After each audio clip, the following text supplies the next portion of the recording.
How's it going, everybody? We are back with another rendition of miserable commentary for you all. Today, we are going to talk over Nightmare on Elm Street 3, Dream Warriors. Joining me, as always, Professor Casey and Mr. Chris Pistol. How's it going, guys? Woo!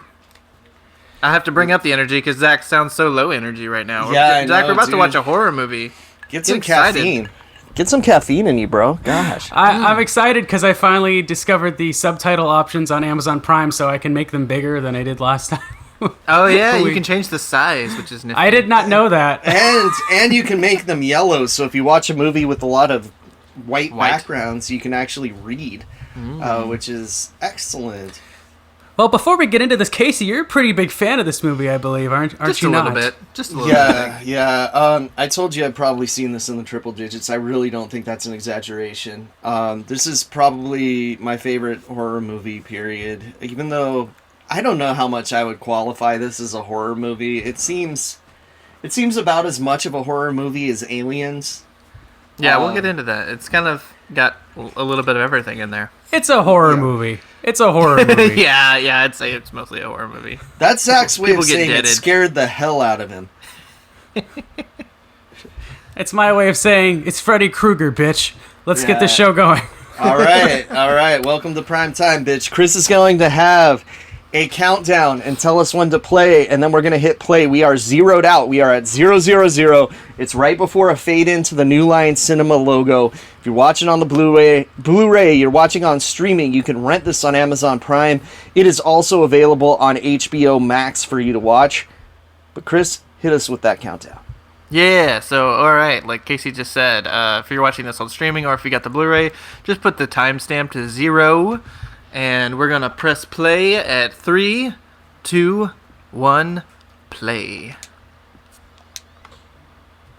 My thing lagged, and now I'm like half a second behind you guys. Oh no! Not half a second. Oh, New Line Cinema.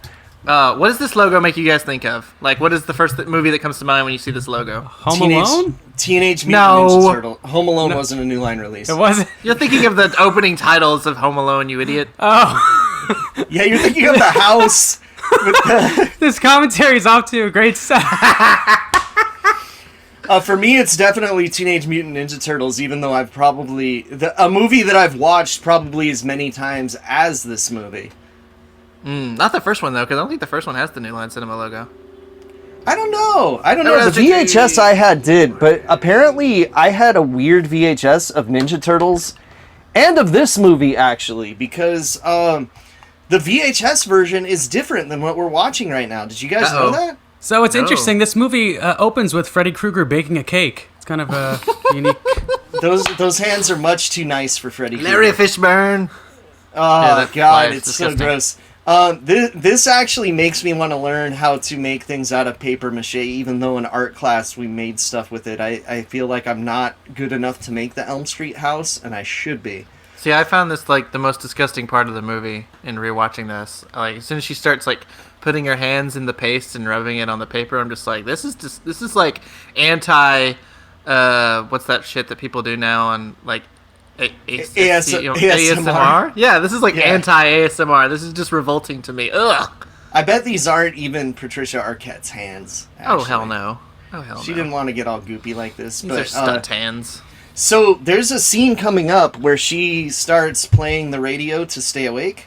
And on the VHS version, for some reason, even though Dawkins the artist for both songs, they didn't have the rights to Into the Fire on the VHS version, so they just played another guitar riff from Dream Warriors.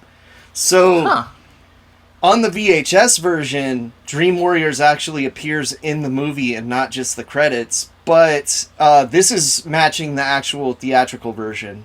Into the Fire was in there, which is an appropriate song to start an Elm Street movie. I mean, Freddy's burn his shit, right? So yeah, it's interesting that it starts out with like a creepy kind of traditional score, and then it's like the movie gets bored halfway through, and it's just like, fuck this shit, and starts playing 80s hair metal. Yeah, it seems like the score is really kind of disjointed. Like, you notice when, like, the Dream Warriors are actually fighting Freddy, it's completely different and doesn't really match with any of this either. It's disgusting. Ew. Yeah, Diet Coke, no. Diet Coke and coffee. That gets a reaction from people a lot because it's pretty nasty. But hey, at least she's not burning herself with cigarettes to stay awake. I mean, come on, guys. If you're gonna take down Freddy Krueger, you need some Diet Coke. Guys, Frank Darabont wrote this movie. Kind of. Darabont. He co-wrote this movie with the Correct. director. And basically what they did is they got a really good Wes Craven script and kind of threw everything out and changed everything around. Aww. And it's cool, though, because that Wes Craven version is online and you can download it and read it, and it's a good read. It's very different. I love this movie so much. I can't say that I wish we got the Wes Craven version, but I think the script's pretty solid. And I don't really regret them not going the way they did. There were a few differences, though. Like, Nancy's more like a regular person in it. She's not like an expert. Nancy's like a different character in this movie. Yeah, she's basically the Elm Street 1 character in the Craven version. And her dad is completely accepted that Freddy is real and that he's still alive because Freddy killed her mom. So Yeah. you think it would open up his eyes a little bit. I mean, I like the direction they take Nancy in this. I think it's like she went through a bunch of shit and she's learned a lot and she knows how to combat him now and she's trying to help these kids. I think it's a good. I think it was a smart direction to take her. I gotta say, this is like the strongest opening sequence of any of the Elm Street movies, including the first one. She's been dreaming of this house and she just decided to build it for shits and giggles. Yeah. I mean, that's what I do. I build everything for my dreams. And if you want one of the 9 million copies of this house, just go to Etsy because people make it all the time. Have you guys visited, I'm sure you have, you both live in LA, the actual house from the first film? I've driven by it. I drove by it when they painted the door a different color, which I don't know if it's still like that. I visited it like a few years ago and it was still red. I have not, but Chris, you and I were at the Michael Myers house. It's literally like a block away from the Michael Myers. Well, not the Michael Myers house. Never mind. It's not a block away from the Michael Myers house. It's a block away from the neighborhood at the ending of Halloween. Yeah. Okay. So where they're doing the trick or treating and running through the other houses. Yeah. Do you think one of these kids ever ate shit on that jump rope while they were filming this? I think they should leave it in because it's more nightmare-like to fall on your face from a jump rope, and that is not Danny Cooksey from Montana Max fame and Different Strokes and Salute Your Shorts. It just looks very much like him. But I don't know that kid, but his name looked like Opie. Yeah, the VHS version of this, I thought that was him for years, but clearly on the Blu-ray you can see it's not. I mean, just 1, 2, Freddy's coming for shit. Yeah. If you ever tried to watch these movies like marathon-wise, by the time you get to part 5, you were fucking sick of that song. By the time I get to part 5, I just stop because I hate 5 and 6 well, so much. Teenage or young adolescent me didn't have taste, so I would just watch them all in sequential order. No, it's like Joe Bob. Part 5 is fine. To paraphrase Joe Bob Briggs, some Elm Street is better than no Elm Street. So even though 5 and 6 suck, I'd rather watch them than a lot of other movies. You were saying, Zach? I think part 3 has the best use of that song. Just that intro right there, just going into the house with the kids and the jump rope. Obviously, part 1 has a similar sequence, but I think it just feels like you strap in. Part one is more like you're not sure if you're awake or asleep. Yeah. When that kind of stuff happens, which in this one and all the sequels, I feel like it's very obvious when you're in the dream world and when you're not. So the guy that directed this has gone on. This director is very legendarily hard to work with. People kind of shit on him a little bit, but he is very, very well known because Chuck Russell also did The Mask. Yeah. He did the Blob remake, which is fucking awesome. Hell yeah. Both those are awesome. And he did the Scorpion King starring The Rock, which was a piece of shit. Oh no! That's the quite little the girl resume. has turned into a doll. One of the effects dudes made a much scarier little girl for her to look at, and I love how Freddy slides around the corner. I was gonna say, I would love to see how many ways he slid into that corner. I would love to see just like several takes of that. If he just like did something different every time. So she was supposed to look down and see like this really disgusting looking desiccated little girl that was just based on like death camp survivors and shit. And they said it was too disturbing and ended up throwing out all the work the guy did for a skeleton with a wig I boot don't on. understand that at all. You're making a horror movie. Like, Right. I have never been on the set of a movie and been like, nah, that shit looks too good. We need something worse. No, and when you see it on the Blu-ray version of this movie, you can very clearly tell it's a Halloween store skeleton with some shit built up on it. It's not even, like, the teeth are huge. But the rest of this is so effective. Like, the effects work here. They had stop motion guys. They had a little bit of everything to try to get that hand transformation out, and I think it looks so great here. Was that a see-through mirror that he was on the other side of that they like lit up? Like no, it was a visual effect. Because they do that. Like, if you go to, like, they've done, like, Elm Street mazes so many times at Halloween Horror Nights, they have that exact, like, effect. Yeah, that's a great effect, too. This shit, like, is the worst thing for me to watch. I can't. It's just, like, I can watch heads explode, I can watch people be gutted, but anything with wrists, I'm like, fuck, no, don't like that. You see, my friend Kevin's like that with eyeballs getting pierced, so I send him things all the time. Zach's starting to do it. Your girlfriend is a veterinarian, and she was doing, like, eye surgery. And I remember we were, like, at Midsummer Scream, and you're, like, sending Kevin these pictures of eyeballs. It was terrible. Guys, I think we're still in the dream world, because Morpheus just walked on screen. Who, if you judge from the Blu-ray menu, is a star of this movie. Yeah. And also, if you judge the VHS Blu-ray cover, menu, Freddy from Freddy vs. Jason is the one that appears in this movie because the Blu-ray set is fucking stupid. But Weston Hills and Hypnosil and all of the stuff here makes an appearance again in Freddy vs. Jason. So we're getting introduced to all the characters here. Do you want to do a roll call, Casey? Okay, so we just saw Taryn. Now we see Jennifer, who burns herself with cigarettes. And who looks like a doll. Yeah, she's... Philip, just running by. Yeah, Philip. Hi, Philip. You're gonna be first to die. Bye. I am AKA the role that Corey Feldman probably turned down. I am a full 2 seconds he's not behind in the movie. you. We also see we see Kincaid, my favorite character in the Elm Street movies. Met him in person. Hopefully Zach doesn't coward out of using it as our episode artwork, or at least a portion of it, because it was a bucket list photo for me. But I'm a full second behind these guys. We're talking to Dr. Sims, who comes off really mean in this movie, and she thought she was playing this role nice, which freaks me out. Well, I think as a kid, she comes off as a complete bitch, but as an adult, you're like, no, I completely see things from her point of view. They're being completely fucking reckless with these teenagers who keep dying. This does kind of seem like a lawsuit waiting to happen. Oh, yeah. Bit, yeah. Like, he should have been fired way earlier than when he gets fired in the movie. And we get to see Kristen freaking out here, which is an awesome scene. Because we get to see her ninja kick Cowboy Curtis. I guess we could talk briefly a little bit about my problems a little bit with, like, Patricia Arquette in this movie, is that she just fucking screams so much.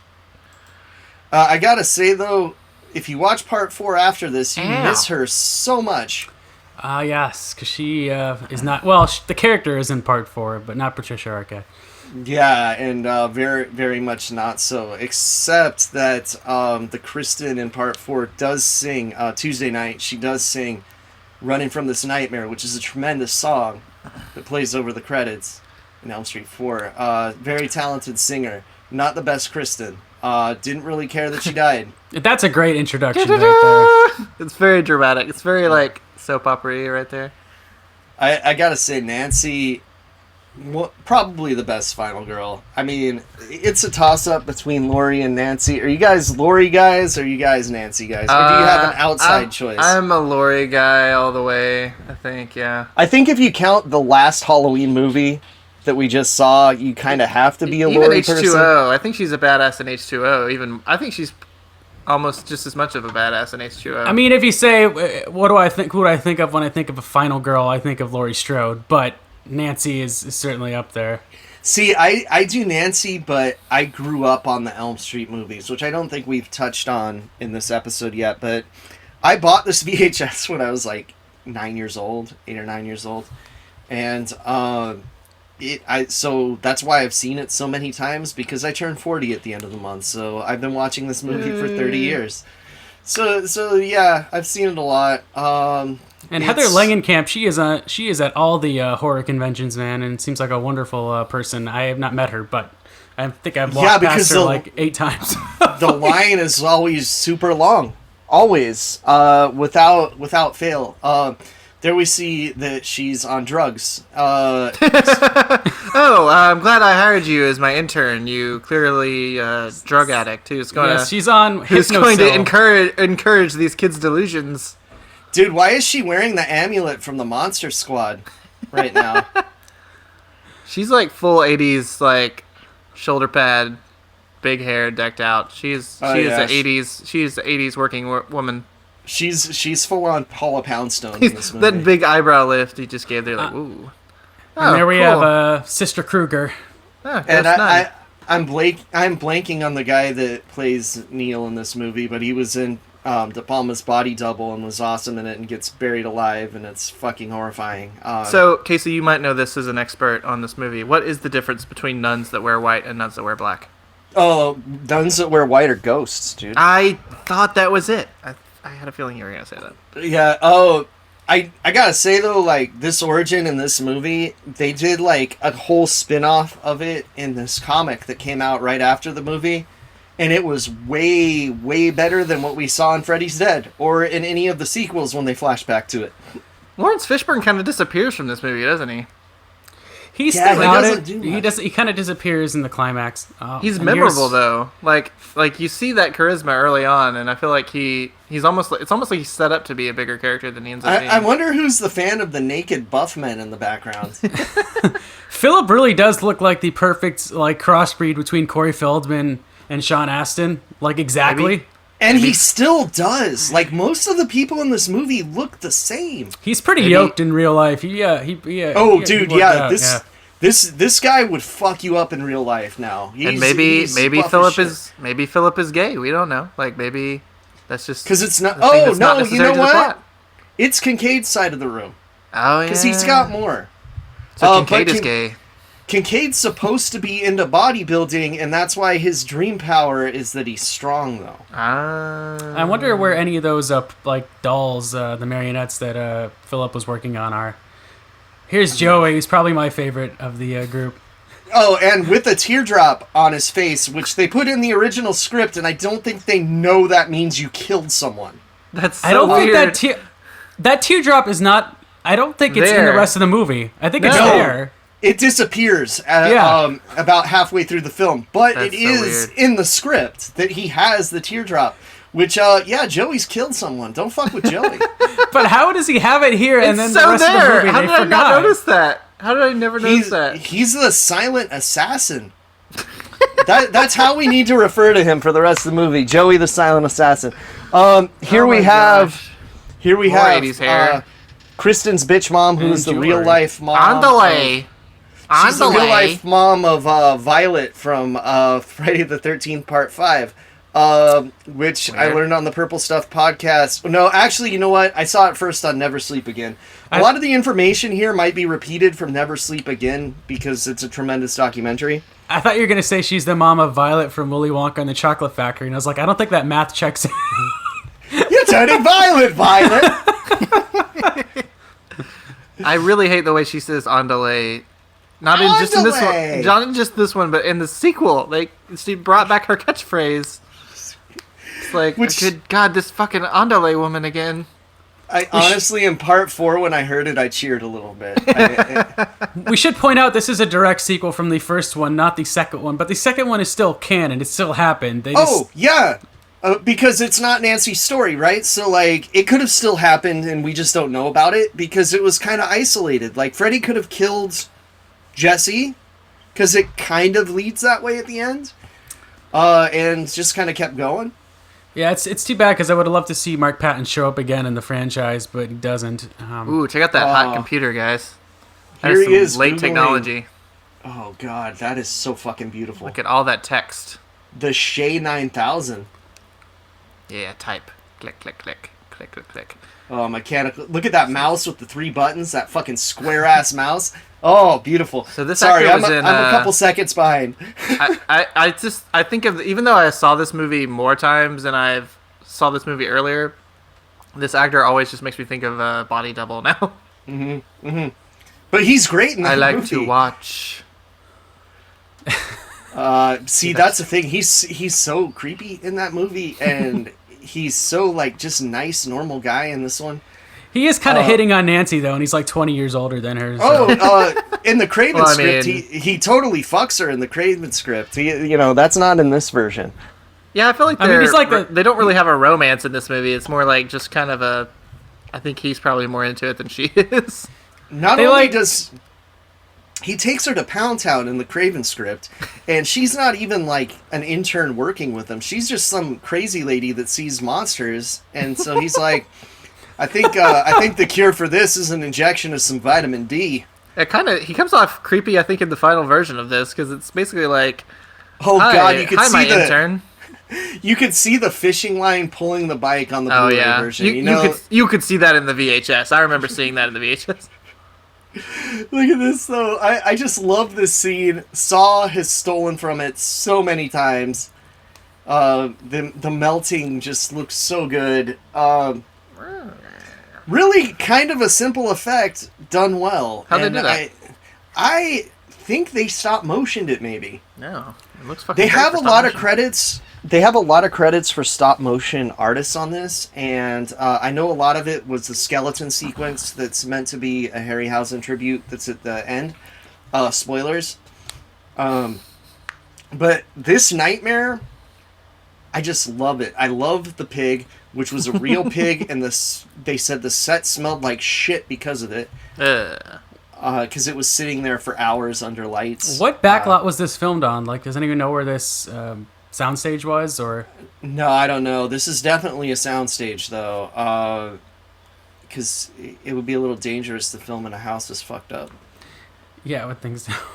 Yeah, that's one thing about these movies is that it has enough weird stuff like this to really stand out as far as like just adding to the plot and the sort of the concept for these movies. One of my favorite things very about different that pig, from a lot of the other slashers. Someone had to go put their hand inside that pig and work it like a puppet, and it was a real dead pig that had been rotting for hours and hours. He's just staring around the floor like, what the fuck? I love the build to this dick monster, which they did. They didn't realize it looked like a dick until it was already done. So they were trying to repaint it and light it and make him... That's why he's got green slime all over him, so he looks less like a dick. If you see the raw, unpainted one, it looks so much like a dick that there's no way they weren't just laughing and saying, we're making a dick monster. I think it's creepier that it is kind of like a dick. Because it's almost like... It's such a violation. Like, this feels very... Just the fact that he's just, like, eating her from the feet down and getting aside is just very kind of weird and creepy. And it's like this effect holds up so well. They shot it in reverse, and she was really pulling herself out of the mouth. Nancy senses disturbance in the force. We're about to see an effect that does not hold up. Nancy falling through the chair. Nancy's a fucking thief. She stole that house. Yeah, I think that holds up. I think it looks good. I think it looks pretty good. I don't know. That translation works pretty well. There's nothing I hate. Damn! That fake glass does not hold up. Oh, right in the eyeball. See, that, she does get a cut on her hand later, but she would have shredded herself picking up that piece of glass and stabbing him like that. Yeah. I love this fucking puppet head. A different version. They had to build the dick monster like 3 different times for different parts of the effect. And she could wake people up out of the dreams, which she doesn't do for the rest of the movie, and would have saved everyone in every scene. Okay, this brings us to sort of my qualms with the title of this movie, which I think is a little misleading. It's Dream Warriors, and they kind of go into like exploring like all these powers that the kids have in their dreams, but it doesn't really come to a head in any kind of way. Like they just like once we get there, they kind of try to use their powers against Freddy, and then just like fail miserably. I feel like the act 2 of this movie's weird. And it's because and then they're ultimately having a hard time focusing. And then ultimately Dr. Body Double is the one who like defeats Freddy with his fucking holy water. And originally Nancy was just going to stab Freddy with his own glove and kill him, which I don't remember. She does die in the Craven script too. But I can't remember if it was from the dad fake out or not. If you watch this through Amazon Prime and see the trivia tidbits, apparently that streak in Nancy's hair was on the opposite side in the original. And you remember that she got that from when she had the dream where she pulled the hat out, which was fun. They mirror in New Nightmare. Which I think New Nightmare is Heather Langenkamp's, like, she's actually really, really good in New Nightmare. I kind of like have some minor qualms with her performances in the first and the third one. I think she's just a little wooden in some areas. He is the Wizard Master. Oh, she's fucking great in New Nightmare.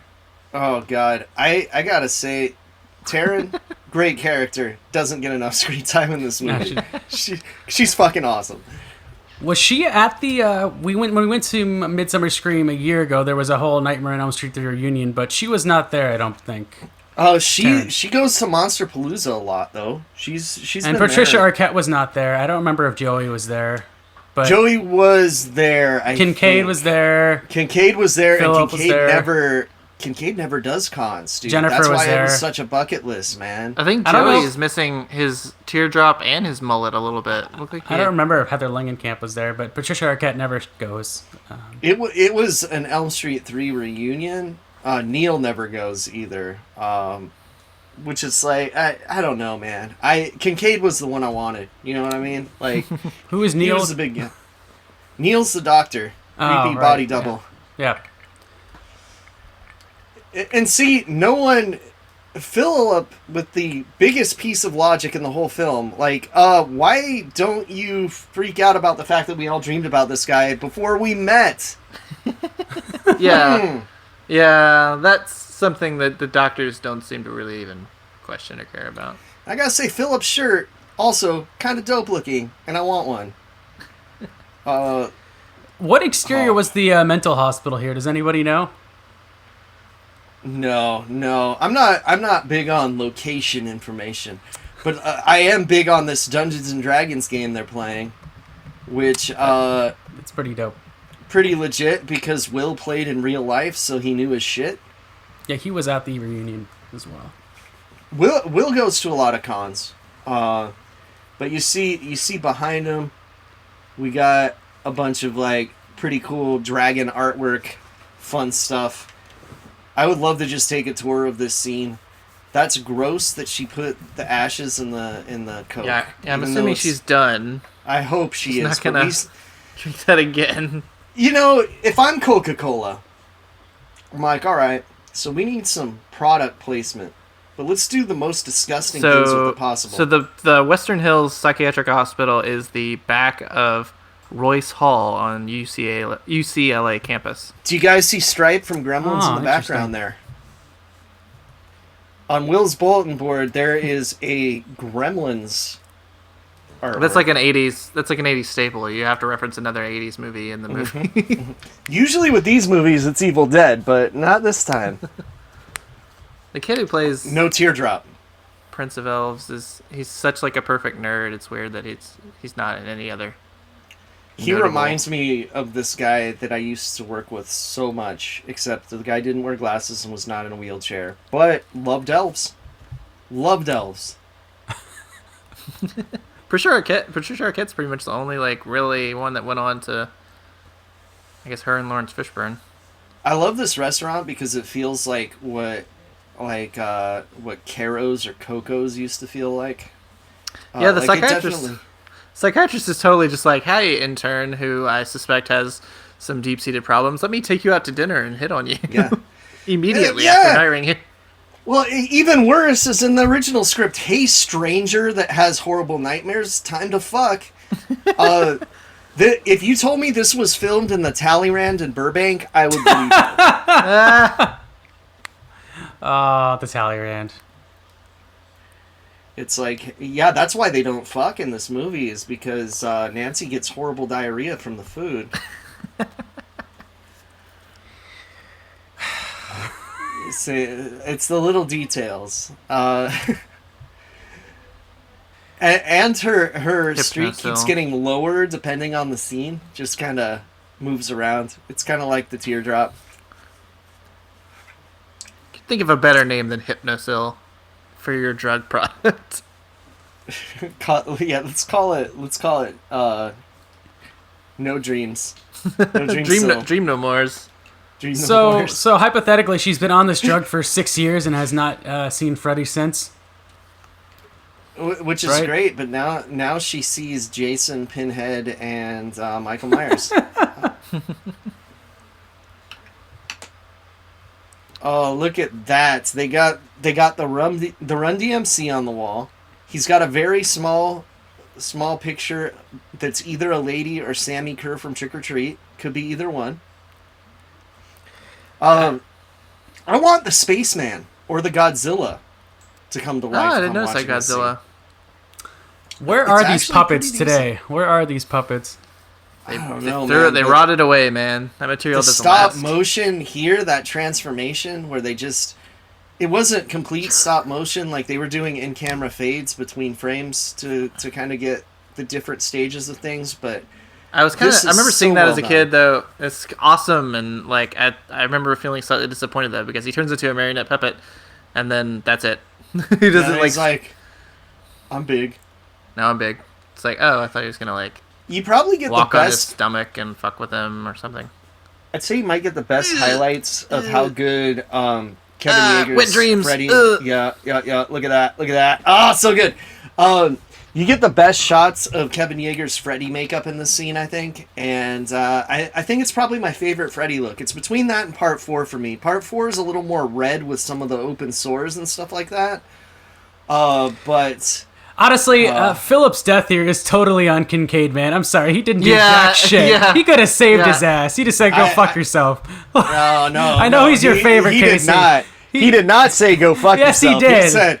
He said, "Have a nice stroll, asshole." Yeah, have a nice stroll, asshole. His death is totally Kincaid's fault. Yeah, they didn't have a built-up relationship like Joey and that's fucking gross. By the way, those feet are fucking gross. If they had like a rapport like Joey and the Wizard Master, then they would have like been watching out for each other. But clearly, they just that makes no sense within the rules of the movie. No, well, these movies play really fast and loose with their rules. And he got up there real fast. Oh, he's like, I can't talk. My friend's dying. Oh, no. He's like, Joey, don't kill me in my sleep. Silent assassin. Stop killing me. He's like, did you put him up there? Are you going to push him, Joey? Oh my God, Joey's a psychopath. Philip, wake up. Joey's trying to kill me. Joey's trying to kill me. He's like, sorry, man. I'm a little busy up here. And see, they just made a complete mess. They just made they had to have loose French fries on that tray. I mean, come on. I wonder what everyone in the other rooms are thinking, though, like, he's only waking up people are in those other rooms. Like, where they have nightmares? These are the only kids in this entire hospital. Oh yeah, now Kincaid is up. Yeah, he's like... Kincaid's "God like, damn oh it. no, I totally didn't see this happen. Whoa, no, I totally didn't see this coming. How'd you get past me, Philip? Oh, great shot of the marionette Freddy, too. I just love it. I felt like this could have used a shot of the dead body splattered on the ground, but, MPAA, what are you going to do? This is the scene where the psychiatrist comes off as a complete dick. There's a lot of, like the characters were, like, reverse composited from the original script, so originally Joey was... Even here, Kincaid is being a dick, man. Well, he's obviously Joey racked had with guilt because it's his fault. Joey had some kind of mobility impairment in the original script, but it wasn't a wheelchair. Philip was the one that liked Dungeons and Dragons games. It's all very confusing having seen the movie to read the script because everyone's like flip-flopped with other people. Also, Terrence Black in the original script. Oh. It's, Wide awake. and I don't think Kincaid is. If you look at the poster for this movie, the guy that I think is supposed to be Kincaid is white. Yeah, this Which is when is the weird. doctor just is... He's just like calling Philip a coward, and it's like, that's a little harsh. We just He's like, fucking yeah, died. your good friend that died is a coward. He's a bitch. He went out because he's a fucking bitch. She's like, I absolutely agree. And he's like, fuck you. That was our friend, bitch. Listen, you all keep dreaming, and then you die. So you obviously just need to keep dreaming. It's like, how about you stay awake instead of falling asleep like a bunch of little bitches? When she like presses that like monitor thing, when she like presses that buzzer, I expected like Kincaid to just like drop to the floor, just like start twitching. Like, did she put something in his neck? Oh, his head just explodes Yeah. like Battle Royale. Oh, Kincaid is the best character. There we go. Just sigh. Ah, Kincaid is the best character. All you assholes keep saying that I killed him because I didn't wake him up. Well, fuck all of you. Okay, it's time that you've just landed yourself in the quiet room, mister. Oh, God. I really hate how Neil dresses in this movie. That coat is probably someone's couch right now. Or at least reupholstered part of it. See, I don't think she's a bitch. She's just fucking concerned. She's just like, when he whips out the radical treatment, she's just like, okay, you're fucking responsible. Yeah, it's like, alright, if anyone dies, it's your fault. Yeah. Oh, wait, they're all gonna die almost?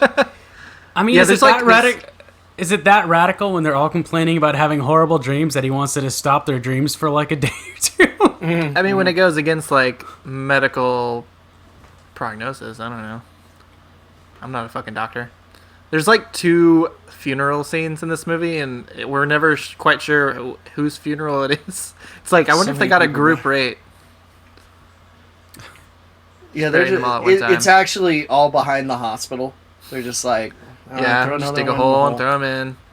Well, Jennifer put her head through the fucking TV This somehow. is a fucking great scene. Just reminds me of like a shitty Boys and Girls Club. Oh, like a lifestyles TV. of the rich and psychotic. I like how confident this girl is that she's going to be on TV too. She's just like, I'm going to go to Hollywood and just be on TV. That's how it works. Seeing interviews with her and stuff, she seems like she's really this character. Like, the jitteriness is just Aw. her. She seems familiar. What else? Has she been in anything else really? Oh, She reminds me of Lorraine Newman. Oh, I can see that, yeah. Look at that old school remote. Jesus Christ. It's like a Star Trek phaser. Pretty big. Have you seen the deleted scene where he offers her a red pill or a blue pill and she tells him to go fuck himself? And then jumps through the TV. Even though she's like 5'2" and the TV's 7 feet in the air, she managed to somehow jump in the TV. This is another maybe she scene. Maybe she stood on the chair and then pushed the chair all the way back to where it originally Yeah, was. her against the death is wall. the death where I'm like, want to know what the fuck the doctors are thinking that don't believe these kids. You know, also when Yeah. Joey gets "come and get him, bitch" carved into his chest, I always wondered what they thought of that too. And this if it scene- scarred up and stayed with him. This scene, I guess, is just to establish that she was a junkie for when she dies at the end. But it seems like this character is like established and nothing really comes of this character. It's like you want to see something bad happen to him, Yeah. and nothing ever does. Yeah, you think he's gonna turn into Freddy at some point or something. Like Or at the straight end, to Max. Freddy would turn into him. I don't know. Hey, who's gonna believe a junkie like you? She tells him to fuck off, and he does. We don't see him again for the rest of the movie. And he's like, I better listen when she says "fuck off." I'm going now. God. Okay, so the show she's watching that Freddy takes over with the great "Who gives a fuck what you think?" Dick Cavett,'s the host, and I have a problem with that, you guys. Okay, I heard a story about Dick Cavett and like Zsa Zsa Gabor. If that's what you're about to tell. Oh, Go ahead. Zsa Zsa, yes, Zsa Zsa is the guest because it's the dumbest person that Dick Cavett ever met. And so- Yes. but I gotta say, Dick Cavett went on to be a frontman for the Parents Television Council, known as the PTC, that was trying to rid the television airwaves of anything objectionable, and tried to ban pro wrestling, all kinds of fun stuff. Dude, you're in Elm Street 3. They play that on TV. Well, It's like, they give yeah, you they some got money. Yeah, it's like, so you know, he really hates objectionable things unless he's getting paid, is what I'm saying. But yeah, oh, can I ask you a question? Who gives a fuck what you think? Oh, so good. So good. Yet, she sees that and still walks over to the TV. Yeah. So I gotta Well, say... she really likes watching TV. Yeah, she's like, oh, I just saw the guy that tries to murder me in my dreams. I better get Yeah. closer. Walk out the room right now. No. She just like burnt herself with a cigarette and fell asleep like 2 minutes later. Like Yeah. she needed to use that cigarette a few more times, I think. She should have swallowed it while lit, and then it would have kept her awake the whole night. This is a cool sequence, though.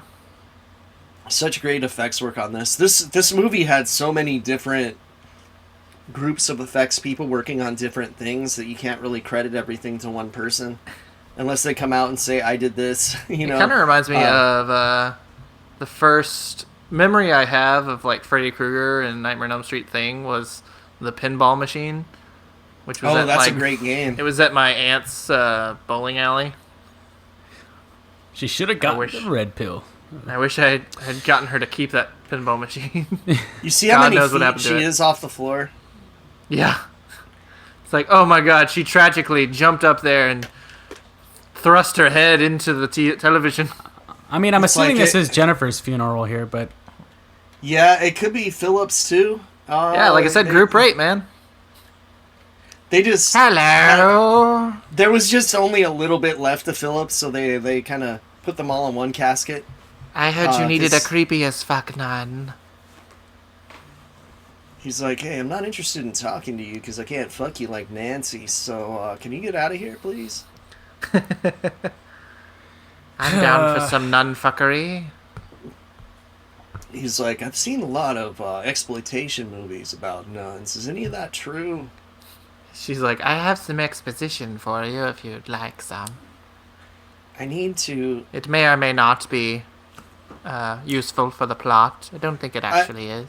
I like how mysterious she is, and then she literally gives, like, paragraphs of exposition later. Like, why didn't you just tell me right now instead of making me chase you for 2 hours? I think it's kind of... It's interesting to have, like, you know, a ghost, like, try to reveal some stuff. Like, what the fuck is... All of a sudden, Nancy's in, like, a 40s French movie. And then he never says, hey, Nancy, you never saw that nun, right? Because, like, she disappears on him here. I would have said, hey, Nancy, did you see that? Do I need some of your drugs? I don't know. What do you guys think about, like, revealing more about Freddy's backstory? I mean, it is... if they left it here, it would be fine. But when they keep trying to do more and more of it throughout the series, I hate it. Yeah, they don't expand on it a little even more. They just kind of, like, hammer home And don't forget, he's this bastard son of 100 maniacs. It's like, okay. Bastard son of 100 maniacs is such a good line, I can't hate it. Like, it's pretty great. Look at this. She has all these dream ritual materials around her house. And takes nightmare drugs. It's like, there's a couple of lines that when I watched this like a couple of years ago with one of my friends that just cracked us up, and one was, it's unintentionally, I think, just so fucking dark it's hilarious. This is when the nun just says like, she was raped, long pause, hundreds of times. Yeah, Jesus Christ. It's like that delivery is a little, wow. Oh God, she has a very 1988 house. 87, 88 furniture. Everything's very beige. At least you can stand and stare out the window while the obvious light outside reflects on your face. She doesn't have the Pier 1 Imports vase that has a bunch of sticks sticking out of it. She actually has flowers. So they changed a couple things from the average house back then. The sandy pink couch. See, she's clearly like, all right, Neil, I know you're a fucking pervert. I saw that movie. What's up? I like to watch. I don't know what to tell you. Relax.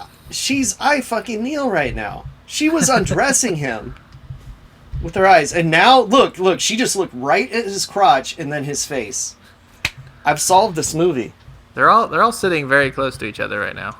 If this sounds off, Casey is like 2 seconds behind, just to remind you. It's okay. I get it. I'm filling in the blanks. It's what happens when I only have my PlayStation hooked up as my Blu-ray player. Sometimes it gets a little lag when it starts. And I don't want to pause it for 2 seconds to catch up because it'll lag even more when I restart it. The whole group meeting thing, I like how they have Jason as a baby in the background, possibly over Neil's shoulder. Kind of looks like what? Kind of looks like a Friday the 13th thing. There's see that. There's definitely a hand that looks like Freddy's glove on the wall too. The Jason thing probably isn't that, but that hand, that's intentional shit. Look at that. It's like, do we need anything on the wall? No, just the fucking light casting the window shadow. It'd be great. And it looks like, I'd say part 4 has way better cinematography than this one, because it plays a lot more with light and color. And I think Rennie Harlan's a superior director, but something about those bare hospital walls are not very interesting. It's like bare hospital walls, then bare apartment walls, then bare restaurant walls, and they're all beige. I guess you could say it's a good contrast from when they're in the dream world from when they're not. I was gonna say.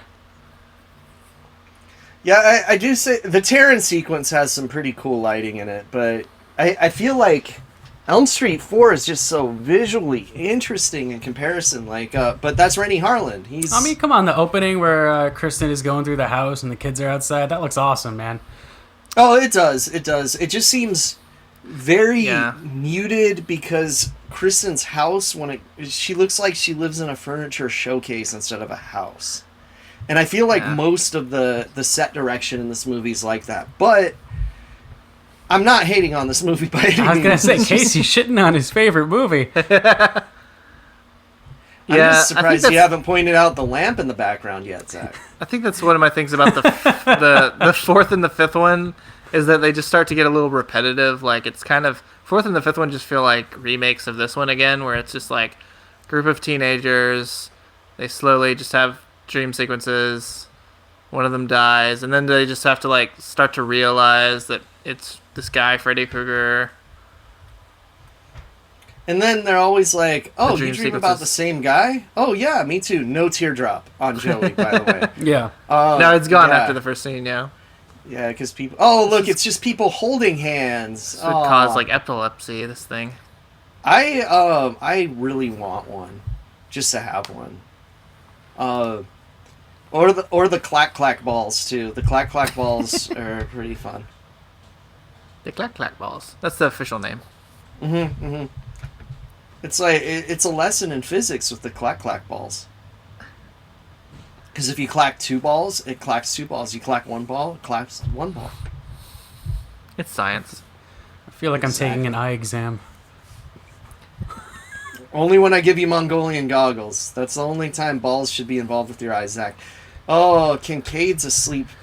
Now everyone else is asleep. This is. But, It feels like it's just the actors like literally just starting to fall asleep. And their I just woke up kind of acting makes it seem like someone farted in the room and they smelled it. Or the director's Joey's like, like- guys, we're filming right now. The silent acting. assassin. Keep acting. The silent assassin Joey. He's ready to go get his fuck on right now. So Hello, nurse. I planned that. I planned that joke from last night. Thank you very much. Have you guys seen the alternate takes of this scene where she has a Freddy face? Oh, no. No. It's in the Never Sleep Again doc, but they're on Google as well. Very not safe for work pictures. Don't look at them at work. I don't know why you're listening to commentary and watching Elm Street 3 at work, but Oh my you have a God. cool job. Wait, so it's just her face, but her body is the same? Her body's the same, but she has Oh, a Freddy no. face, and it was done by putting like There is- makeup on her. Yeah, there is Oh, like a I'm- weird cut later on where it feels like they cut something out. I Yeah, want they to know. definitely filmed it. I want to know, like, if Joey had just started just like sucking on her titties, if Freddy would just be like, if Freddy would have been like, I guess I'll change now. This is awkward. I didn't expect this to happen. I hate CGI, you guys. I hate CGI. Is even that early. CG? Is that CGI? It looks like. No, it's regular animation actually. Like, 'cause Yeah. those walls don't even have like shading correctly. It Like looks they just. animation filmed over. Yeah. I gotta say though, Joey's a fucking pervert. In addition to being the silent assassin, because in part 4 he gets killed by a naked lady. So He's just a very horny teenager, man. yeah, dude. Because it used to be the only way he could get an erection was by killing someone, and now Oh my god. because his dreams are haunted by naked women every night. What can you do in your? I can turn into a stunt woman and do flips. I would be like, motherfucker, I can't die. That's my power. How about that? Yeah. Yeah, see, we don't get Joey's power. He can talk? He can talk. He could yell like the banshee. Worst power ever. I do love Kincaid bending the chair. That shit is dope. But I gotta say, there was in the original script all the way up until they almost shot as my dog barks and is an asshole. Those very fake knives. And bad. And they have a lot of fingerprints on them. So do those. But let's see. This is There was fucking. something I don't know. interesting. Is Joey underage here? This might be inappropriate. He's supposed to be, and also I think he was originally 13 years old in the script. That might have been Will. Ooh, I'm assuming no. the actor is 18, though. Oh yeah. But also, Do you like my one of giant the- breasts, Joey? I want to say it was probably Wizard Master. One of the kids had the power of turning into a giant transformer-like robot. Oh.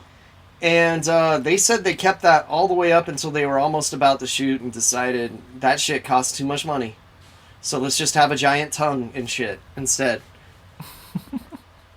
This tongue's tremendous. Freddy's So pretty into that's her. tongues, It's supposed to be her tongue, right? but tied with his. Oh. But then she starts spitting it out, so she has multiple tongues. So where But is Freddy's the- into tongues? Where is the actual nurse during all of this? Dude, it's a nightmare. It It's a doesn't nightmare. matter. Yeah, she's fucking awake. But she never somewhere. shows up again. Yeah, but she's having her own dreams because Doing like her you gotta. shit. They're this is a only shot- in the dream. This is a shot I was thinking of where like it looks like it's. Yeah. She looks like she's gonna stand up and then it looks like the camera's gonna turn around and then reveal that it's Freddy in one shot, but then it just cuts. And his makeup when he does that is way more colorful than it is in the rest of the movie. Too. Yeah, his makeup is pretty like it's best when it looks really wet. Yeah. And I think the reason the first movie I think it looks the best is because it's Wes Craven fucking keeps it in the shadows a lot, so you don't see Look at it in the- like bright daylight a lot. do you guys feel like this is just completely ripped off from Temple of Doom? This shot of Joey above the bed. I don't know exactly, but But Freddy's into tongues because you got to remember the "I'm your boyfriend now, Nancy" blah, blah, blah, blah, from part 1.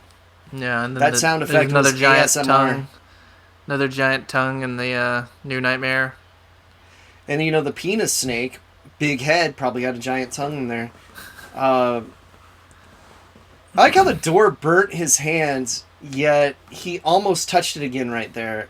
See, this is another thing with, like, the rules. It's like, oh, we have all these powers in our dreams, but it's just like, oh, it's burnt my hand. It's like, okay, like, why can't you, like, be powerful enough to break the fucking door down? Yeah, and also, Kristen's cheating because she has 2 dream powers, because her power is to bring people into dreams, and she's a gymnast, yet Joey can just talk. That's fucked up.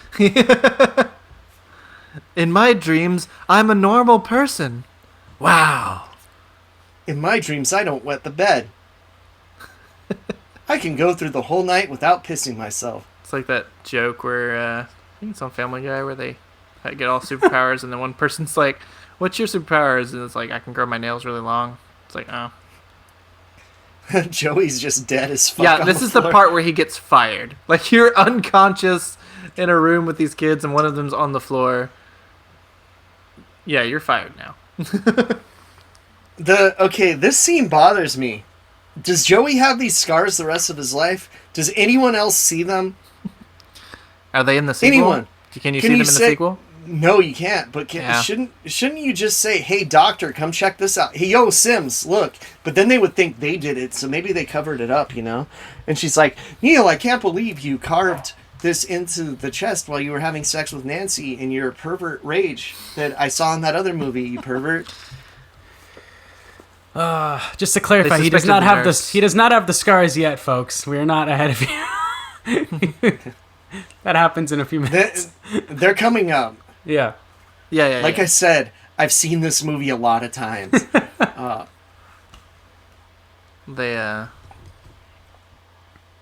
actually might be wrong, and this might be the end of the scene, and they don't go back to the scars yet. I feel like it's a little later. Maybe they suspected the nurse and just fired her off screen. Yeah, they must go back to the scar thing. Yeah, it's like 5-10 minutes. It's not this scene. It was clearly filmed the same day, okay? I like how the psychiatrist is just like, well, there's nothing we can do. It's out of our hands. Okay, bye. I like how outside of the door it says no liquids. Like, that's the least of his fucking problems. Guess I'll carry my small box with all my possessions. PhD. I have just my few papers and nothing else. Yeah, I just got my doctorate framed here and some... In this picture in which Jennifer looks like she really does not want to be my convenient photograph of the 2 kids who have died. Yeah. And he's like, Will, I'm glad you died for wearing those yellow-ass fucking pants. That's why those kids died first, is because they're in that photograph. Exactly. He should be worried right now that he's the next to die because he's also in that photograph. And because he's seeing ghost nuns in locked towers. Oh, I bet you wish you could walk. Maybe that was Will's dream power, that he could walk through locked doors. And that's why he was able to get through that door. Dude, Neil is so strong. You saw how he destroyed that lock and shit.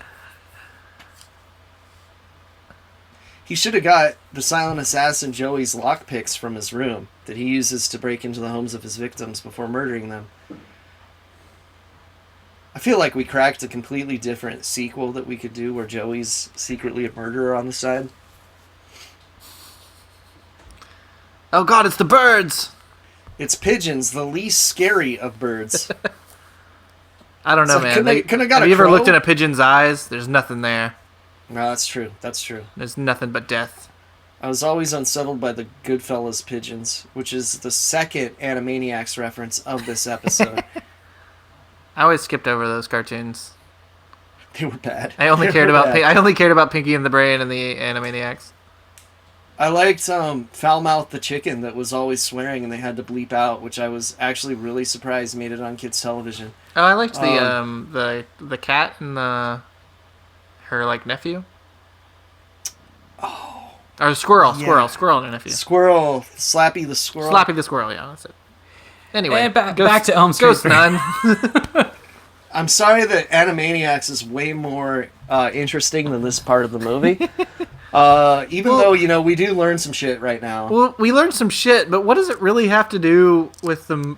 I don't know. I guess he learns like, oh, I guess I can go get some holy water and put his bones to rest. Yeah, None of this works. That's what this. Well, isn't it undone in the fourth one? For this movie, it's undone in the fourth one. Well, So yeah, it but did just work. in the context of this movie, though, because I assume they maybe like intended this to be the last one, as they always say they do. I like how by Dream Child they have a young woman as the nun. I like how don't explain it. It's a weird line of thinking. I think in the 80s when they're like, we intended this one to be the last one, and then we intended this one to be the last one. It's like, why did you do that? Why don't you just leave them open? I feel like, despite 5 and 6 sucking, like, cover your ass. I feel like 4 has the most natural ending, and it does make sense that he wouldn't be dead yet because you didn't free all of the souls of the children that are making him stronger. I don't remember. And Part 4 does that. I don't remember the ending to Part 4. Oh, the ending of Part 4 is dope. The souls tear out of Freddy's body and rip him apart. Okay. And it's because he sees his reflection in the mirror, which is really stupid. But the rest of it is awesome. For some reason, I remember that one the least. We should do a commentary on that one, too. The only reason I remember Part 5 is because it's pretty, like, bad. Like, yeah, 4... Like, its badness stands out more than 4's good stuff. 4 is like they saw the penis monster and said, we need to make all of our death sequences like this, except for the karate guy because we ran out of money. He gets to fight Invisible Freddy, and it's going to suck. Yeah. Oh, God, yeah, that's a terrible part of that movie. Which literally is what happened. They ran out of money. He was supposed to have a nightmare about getting killed in an elevator that broke down, which would be terrifying for me. That kind of freaks me out. Right here. Oh, yeah, this is it. Well, clearly then Heather's going to be the one to blame because she's in there with him. Oh, God, right in the nipple, too. Ow. Yeah, because he's basically like, I know you like nipples, Joey, so how about I... Yeah, that's a fucking scar for life right there. How you like nipples now, kid? But yeah, that... Meanwhile, in Burbank. Yep, that's Magnolia. Magnolia. Right there. That like scene where he's carving into Joey's chest seems like something that should have been like parodied by Scary Movie, but I don't think it ever was. Like he just carves a dick into his chest or something like that. Which, yeah. If I was Freddy, come on. I don't know. I could just see like Anna Faris like reacting to that, going, "I don't know what you're saying. I can't understand. I can't." Oh my God! It's my Anna Faris impression. Oh my God! Very, very. I want to divorce Chris Pratt. The way she screams is hilarious. You're more famous than me. I want a divorce. That's my impression. Oh, okay. Well, you're a possible Trump supporter. I want a divorce from you. Oh! Hey, he's getting awful handsy with her. That is the pervert. Oh right there. Yeah, here he does come back, and he gets fucking Lawrence. She should have fucking stabbed him. See, Lawrence Fishburne, he has Keanu Reeves on speed dial this whole time, man. How cool would this movie be if David was in it too? We got like the double Arquette action. I always forget they're related. Oh, I'm sure Patricia does too. Patricia's like, we don't talk about him right now. That's one of the effects dudes playing pool. I think that's one of the K&B guys actually. It looks like a, if you see a metal dude in the background, it's probably one of the effects guys. Okay, I'm just gonna say it. I think John Saxon is the best performance in this movie. Oh yeah, he's great. And I like how they just approach him like, "Excuse me, sir, were you in Enter the Dragon?" He's fucking bringing his fucking A game with his toupee. He's great in the first one too. He's so good. Now he's a disgraced security guard. Like they don't harp on that enough that he's not a cop here. He's a security guard. Yeah, you can see. It's like you notice it if you pay attention, but like they never say it. Yeah, I never caught that when I was younger. Does he have a toupee on in New Nightmare? Yeah. Okay. I guess they had to do it to make it more recognizable. Wes Craven kind of outs him on the toupee thing, like he'd been wearing it since the first movie. And he said, Oh, I don't think John Saxon will mind me telling this story, but he asked me which toupee he wanted me to have him wear in the movie, and I'm like, okay, so you don't cut to John Saxon talking at all after he says that, so I think he probably wasn't okay with you telling that story. It'd be funny if they cut to him and he was like, I'm fucking not okay with that story. He's Don't like, care fuck what? you, Wes. I mean, it was a thing, you know? They actually talked some shit about the director of this movie in that documentary, treating people like assholes on the set. Huh. Part 4 also. Maybe that's why we don't see many Chuck Russell movies anymore, despite having a few successes. God, The Blob is so good. Sometimes you gotta treat people good. And you know how much money The Mask made? And that's Yeah. weird that didn't make him one of the most successful people in Hollywood, you know? Well, if people don't want to fucking work with you.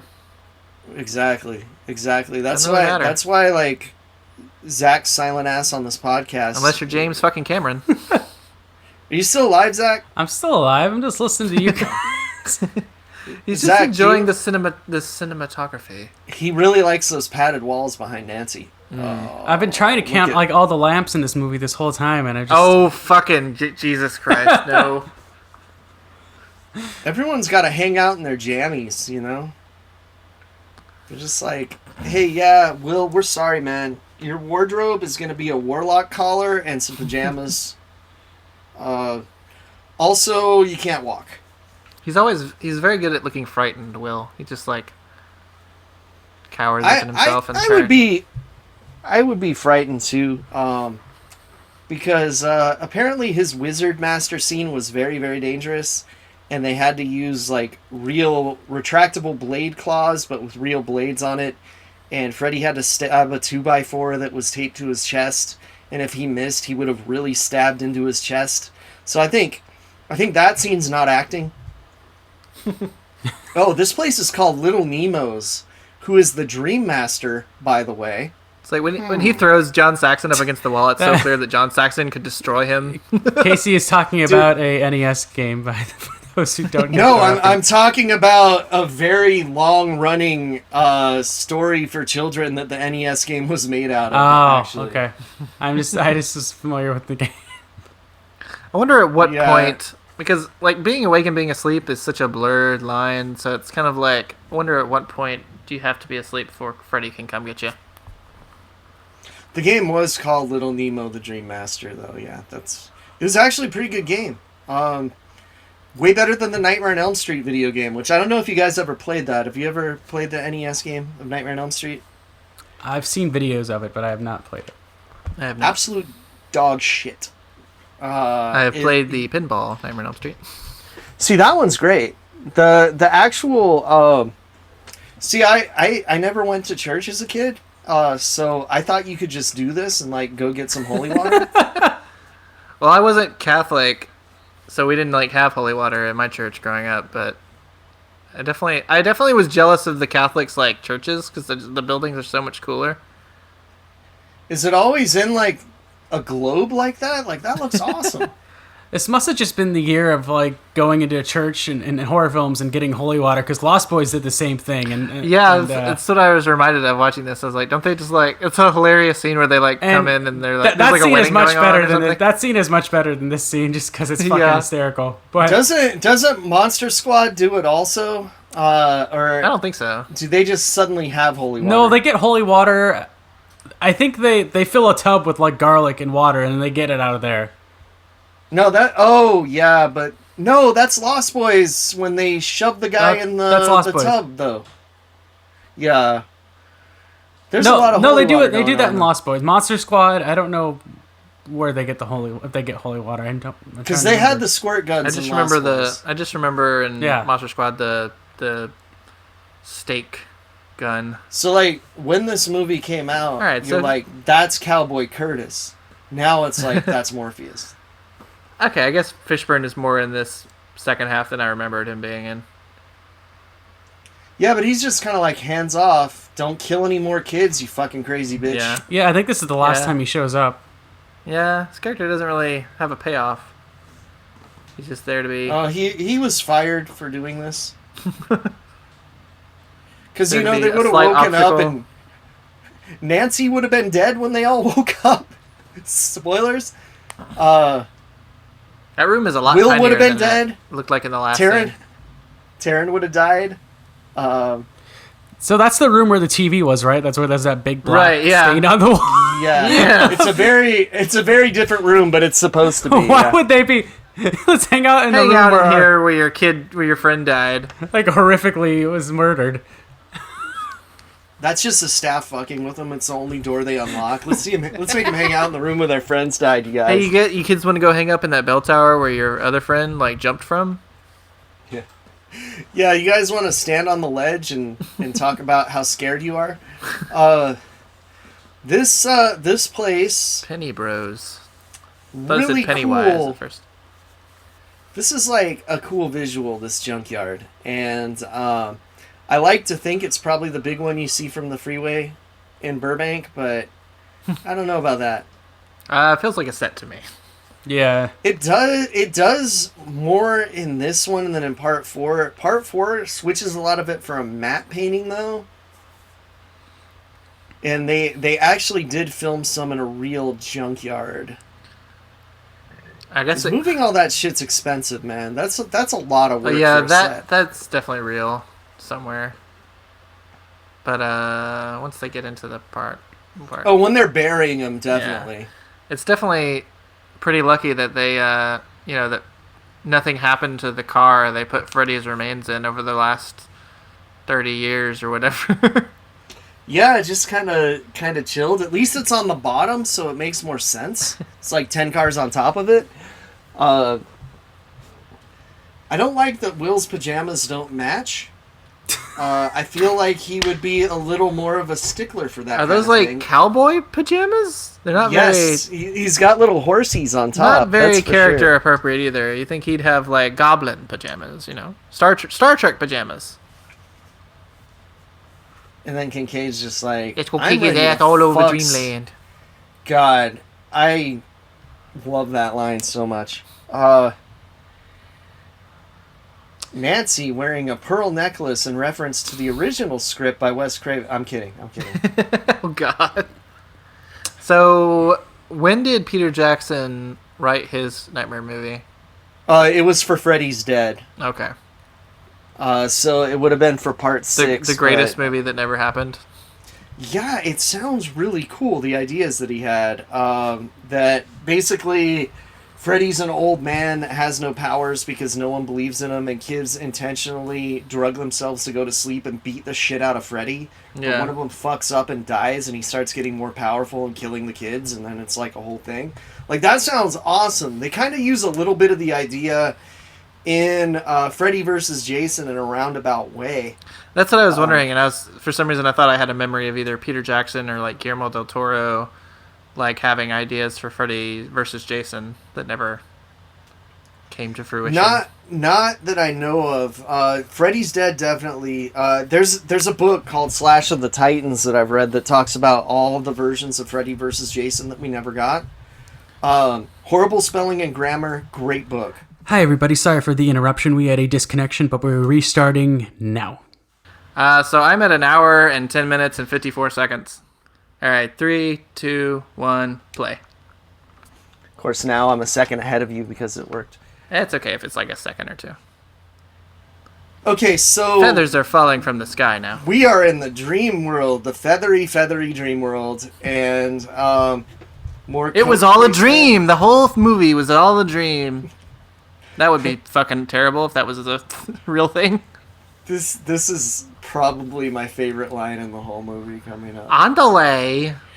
Where's the fucking bourbon, bitch? I guess this is a good time to talk about how, like, when I was a kid, I was kind of confused at, like, the fact that they keep changing Freddy's voice throughout these movies. Like, sometimes it's just Robert Englund. Sometimes it's a very deep, very distorted Robert Englund. And then sometimes it's, like, in the middle somewhere. Yeah, and there's scenes that vary in certain movies because they get a little sloppy with it too. Yeah, it's like, why? Freddy's Nightmares. Why If did you they do watch that? the TV series Freddy's Nightmares, they don't modulate his voice ever in any of the things. So it's he's kind of pure Robert in that one. Yeah, I don't know. I think I like it I think I like just Robert. But it's like it's just weird that there's no consistency. It bothers me that the head doesn't say "Andale" once. Yeah. I also like how she reacted. It's not really her mother. That's how you know it's not really her mother. There's no Andale. I love how she looked down and specifically reacted to the bloody stump dripping on her. I love it when characters just like head first jump out of windows with no hesitation. Roll down a flight of stairs with no hesitation at all. It's like that would never be, even if my life would depended on it, that would not be my first instinct. You know what? You know what happened is she was watching Friday the 13th Part 4, and she's like, "That dog was all right. I'll be fine." That's why that movie's horrible for children. You said that dog died. I'm pretty sure that dog was dead as fuck. I mean, the dog's dead now, so win-win. Oh, Casey. We got Taryn in the alley. Oh, in the alley set. Okay, so they talk about this in Never Sleep Again and show a little footage. When she ODs, her head's supposed to explode, but they couldn't get it to work when they were filming. Aww. And that's why her death scene's really understated, but I think it kind of makes it scarier that way. But I am sad we didn't get an exploding head. I think both of these deaths are kind of understated. Like, I feel like as kind of fun as these ideas are of having their own, like, weird fucking things, I think they should have, like, lived at least until the final act. Just because it seems like they just go out pretty quick. Yeah. I love this turnaround to where it's Harvey not the Keitel? homeless guy, it's Freddy. It's just like, oh! Hey, welcome home. Hey, let's just talk like a couple bros. Yeah, they really should have given her some better blades, man. Like, mask. You ain't gonna beat Freddy with makeup that. Makeup looks really dry there. I would have been like, hey, can I get a sword? How do you get that hair to stay up like that? It's a lot of fucking hairspray. See, like here he's using his. It's just Robert Englund's voice going like, "Why should we fight?" They have to be really so different. Careful with how they shoot this to not make Robert look as tiny as he actually is.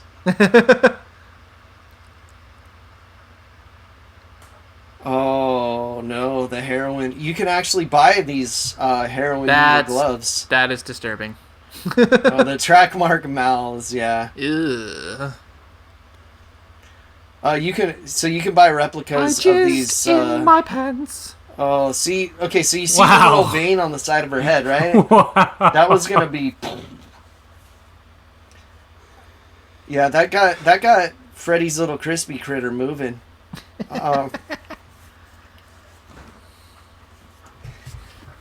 This visually fucking amazing. It gets a little goofy, but the whole wheelchair, this sequence. Well, this was supposed to be different, wasn't it? This was supposed to be like completely different, wasn't it? Oh, he was supposed to use like all kinds of awesome powers and shit, but they just didn't have the money for it. So like, all right, let's just kill him right away. Oh, and see what he should have done is he should have summoned Kirby, the Nintendo mascot. Kirby didn't exist. You know. He might have. No, he 100% didn't. I know when this movie came out, Kirby did not exist until 1991. Okay, and she's the real Dream Warrior. Okay, and this is a complete ass pull, and if I look it up right now and it's really 1991, I'm going to be very amazed. I feel like that shot of Freddy down the hallway has been used in like every promotional thing.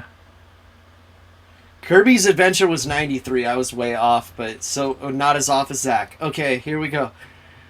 Oh, look at this chair. Oh, see, when it kneecaps him right there, I can feel that pain. That would fucking suck.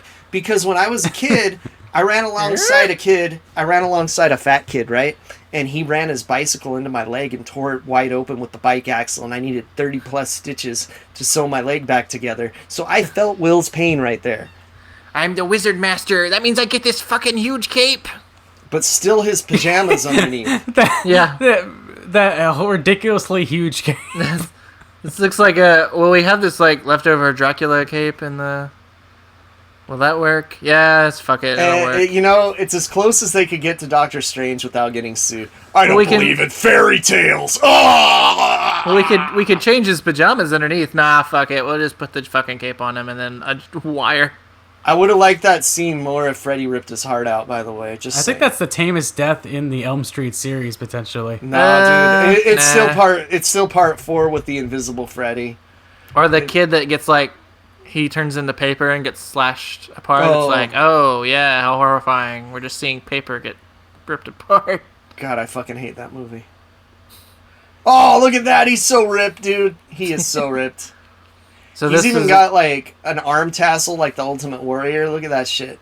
Oh.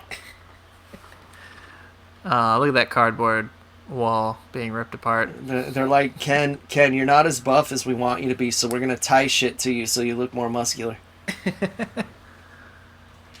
Oh, I love this. Where you at, you burnt face pussy? You thought you were hot shit with that mute kid, huh? See, what if Kincaid had become like the final girl in the sequel? It pissed me off so much that they killed Muffin Top Kincaid, clear Muffin Top right there. That they killed him in the first 5 minutes of the movie. It really bothered me. That's my main issue. Oh, this is the funniest part, that... guys. This is the funniest part of the movie. Long pause. Long pause. It's a door.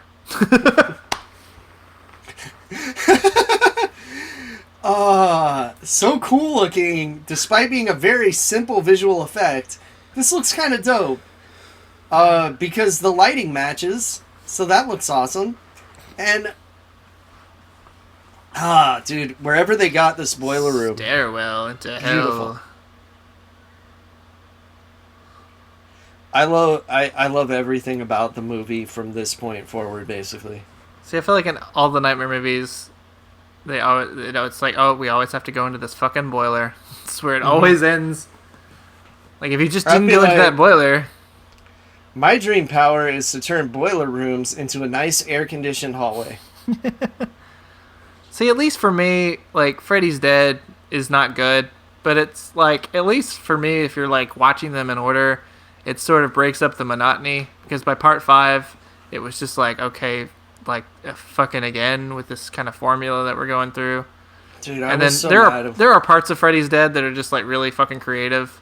Like, I like the idea about the entire town going insane because of how Freddy has killed all of their children. And then they have Roseanne show up and ruin everything and don't go far enough with it. It's like, that was an interesting idea, for sure. Yeah. And I don't know, part 5 I was really mad because I had seen everything on video up to that point. Part 5 was the first one I was finally getting to see in theaters, and it fucking sucked. Yeah. Well, and also, it felt like Freddy's Dead had a bit more of a budget, too. Oh, yeah. There was a lot budget-wise that they had to do just to shoot that last part in 3D that was expensive. Yaphet Kotto. So Robert Englund has given his recommendation to Mr. Kevin Bacon to don the role of Freddy. I don't know how you guys feel about that. I don't want to see Freddy's dick, so no. Kevin Bacon's too well known. His dick is in this movie. You need to find we talked about it. You need to find a not well known actor. Like, that's the thing about Robert Englund, is that he was not well known, and he kind of disappears in the makeup. I have been told that I have a similar nose to Robert Englund, and I would gladly do this movie. I'm just saying. And the fucking remake is like, Rorschach. Oh, goddamn! Fuck Freddy that Krueger. movie. And it's just like, it's just distracting. When I say some Elm Street is better than no Elm Street, I'm not counting the remake in that. I just want to be very clear for our audience there. Dude, I would build a boiler room looking room in the house full of Freddy memorabilia. I'm just saying. I don't have a whole lot of Freddy memorabilia. I do have a real claw. That's pretty much it. I don't buy any Freddy action figures because there hasn't been one that I'm like, that looks good. I have the Mego Freddy, which looks terrible, but I have him for that reason. But meanwhile, Joey is well done. Yeah, dude. Joey would be burnt to a crisp at this point. He has all that shit carved on his chest. His ass is probably all blistered up from this fire. He's probably got grill marks on him. Everything's so very red in the scene. Freddy's just like holding a doll. for some Freddy reason. just looks sweaty as fuck. This is a pretty iconic set here. I always thought it was, I don't know, in the first movie, his sweater has like no stripes on the sleeve, and then in every subsequent movie they put stripes on the sleeve. I actually It's like, really hate the Part 1 sweater. Like, they do I think it looks they do good. a really good Part 1 Freddy figure, but since I like 3 more, I need the stripes on the arms.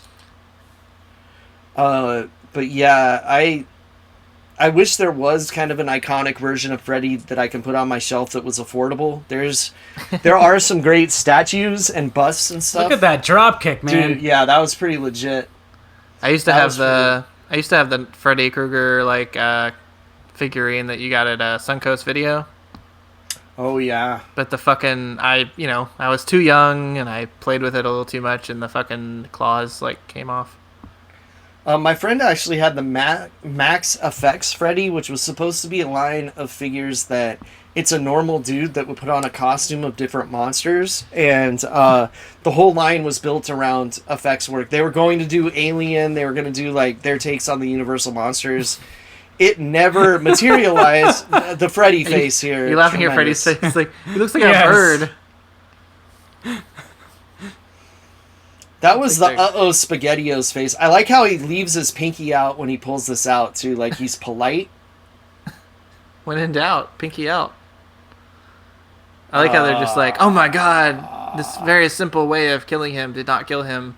I've never seen him this strong. Well, you've only really seen him like for one movie. Yeah. He came to life in the second one He's and also- murdered 40 he's- people. He's also undead. Why would you think that like spearing him would do anything? Now, I have a little beef with the Chest of Souls because... Oh, look at that. There's like Oh, spit spit. that comes out the mouth. That's gross. You can't see that on the VHS version. High definition for life, baby. But the Chest of Souls kind of ruined officially licensed Freddy sweaters because they all had to put those souls on it so that they had something they could trademark, I guess. But apparently the sweater is trademarked because when Robert Englund was doing appearances in the Freddy makeup, they told him he wasn't allowed to wear the hat or sweater, that it was a trademark violation. So you have all of these, you have this impeccable Freddy makeup, and Freddy's wearing a t-shirt for whatever con you were at, and it costs $365 to get your picture with Freddy. Listen. Do you hear what I hear? This scene also makes no sense within the established rules of the Do series. you but, hear what John hey, Saxon hears? It's like, hey man, I like Ray Harryhausen. So can we just do that? I mean, why the fuck not? Dude, Jason and the Argonauts, fucking cinematic masterpiece. The skeleton scene, one of the greatest scenes in cinema history. I'm cool with this, even though it doesn't really make a whole lot of sense. And every time you see the Especially- skeleton, the like quality of the film goes down a little bit. The skeleton's wearing the glove, you guys. Oh, Part one, not my Honda. Part 1 and 2 clearly establishes that the body didn't have the glove because it was in Nancy's house. But this skeleton has the fucking glove. Yeah, is it? It almost just covered looks like in- they're attached to his hands. He's covered in dookie. They're like, you know what? We burned this guy alive, but he killed our kids, so let's take a shit on him too. And he's like, that's that motherfucker that's a motherfucker that gave me a chili dog. Oh, He goes out right away, man. Yeah, kind of weak sauce. at least he gets impaled, He gets stabbed in the dick with the claw and then impaled. I mean, it's better than he went out and entered the dragon to Han. This is Like the film quality goes down a lot right there.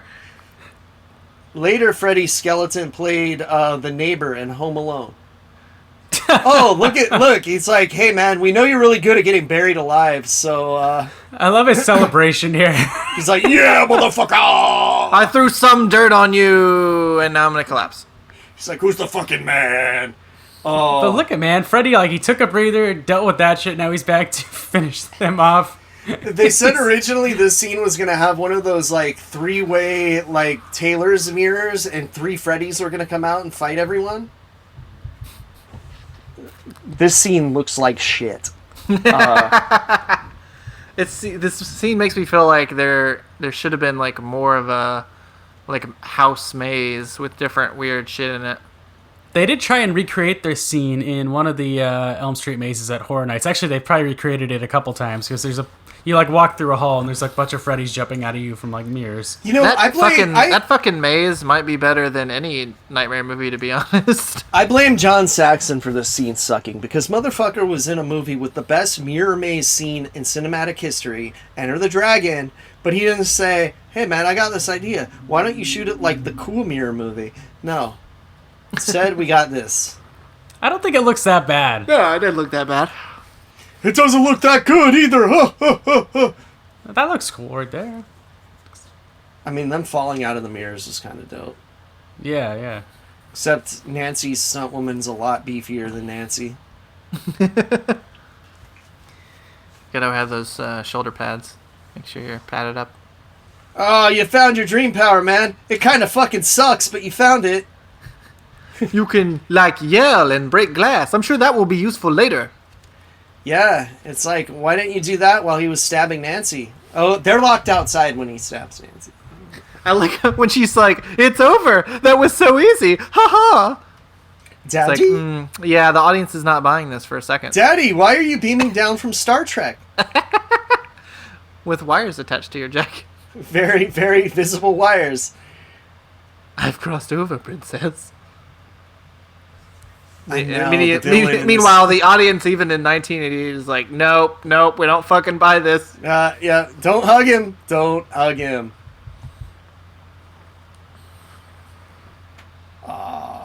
Nope. Nancy, you should be smarter than this by now. Yeah. I feel like.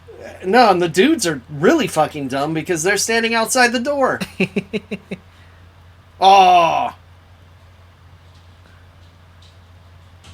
And see, he even gets gotcha. He calls her a piggy when he kills her. That's fucked up, man. They should just like insert the dark helmet going, "Fooled you." I feel like he should definitely be gloating more, because she made his life pretty miserable.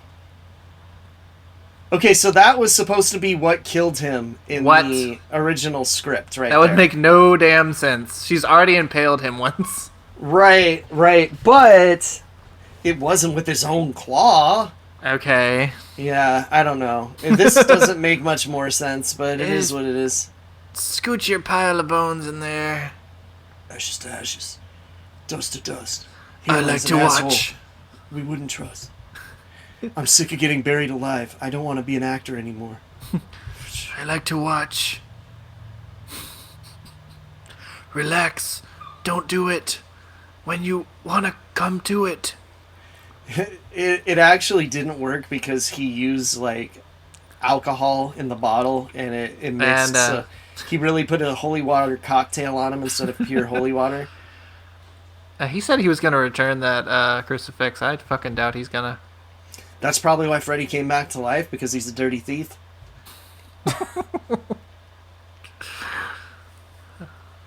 It's like, yeah, Kincaid, you're pretty strong that you got that door down. Maybe you should have dreamed yourself a little stronger. Maybe you should have dreamed yourself fast.